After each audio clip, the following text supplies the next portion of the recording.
Hi, my name is Lisa Ritter, broker owner of RE/MAX Results, where we make real estate dreams a reality. And today I get to talk to you about a topic I'm super passionate about. It's how to properly price position your home in a seller's market. So in today's world, sellers are coming to me really excited about the price that we're gonna put it on.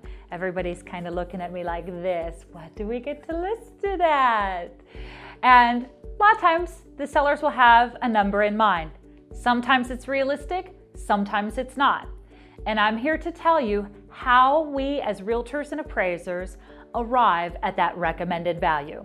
The first thing that they're gonna look at is the subdivision that you're in. They typically will not go outside of an immediate neighborhood community unless it's a unique situation like an acreage. Next, they're gonna look at the style of your home. They won't compare a ranch to a two-story. They won't compare a split entry to a multi-level. Then we have the above grade finished square footage. Now, what's going through your head right now? I know you're saying, what about the basement? It's finished and it's finished well. Basements are worth something, but not near as much as what's on the main level and above it. Okay? So the three major components of what a realtor and appraiser are gonna use to determine a value of a home, again, to summarize, is first subdivision, then style of home, and then above grade finished square footage, with basement having some merit to it, some value to it. And then last but not least, condition. Condition is important, but it's not as important as one would think. A lot of times people will say to me, I live in this wonderful celebrity home and I've just done so much to it. It's the Mac Daddy of the neighborhood, and often it is, and I believe it.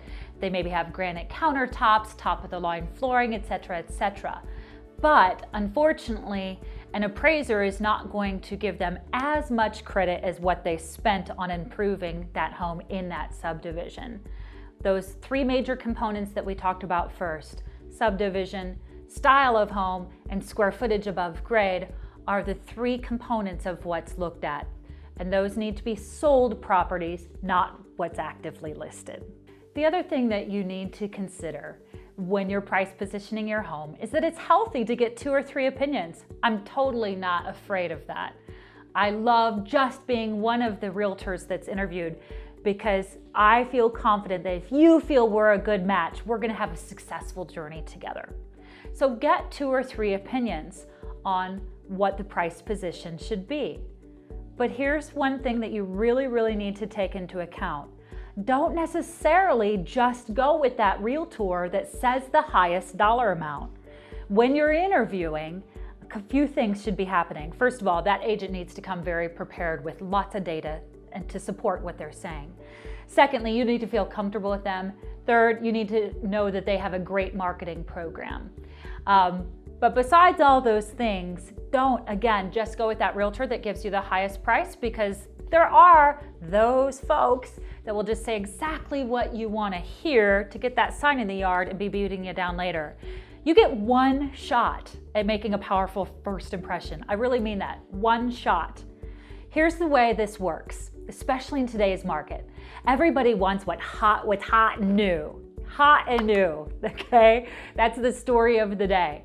So we have people taking off work, driving in from out of town to be the first in a hot, newly listed property.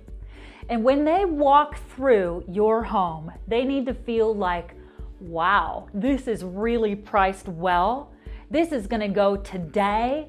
I better make a full price offer or it's not gonna be mine.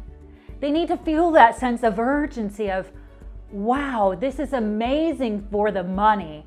I better give them exactly what they're asking for or more, otherwise I'm not gonna win this home. That's the feeling that you want to create, okay? And if you just go with that highest possible price of what is remotely attainable, that doesn't always create that feeling. If you choose to price it within an average mode, somewhere in the middle of the high and low range that a realtor has given you, you can expect to achieve 97 to 98% of its value. And these statistics can be verified on omaharealtors.com.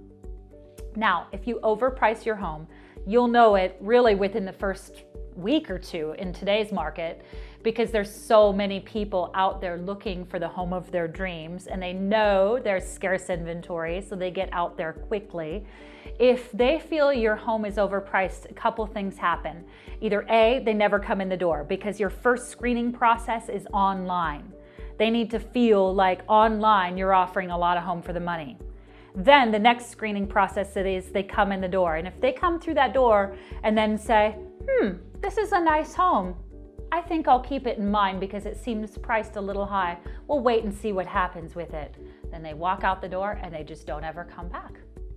So that's the journey of what price positioning does. And I hope this information has been helpful for you today.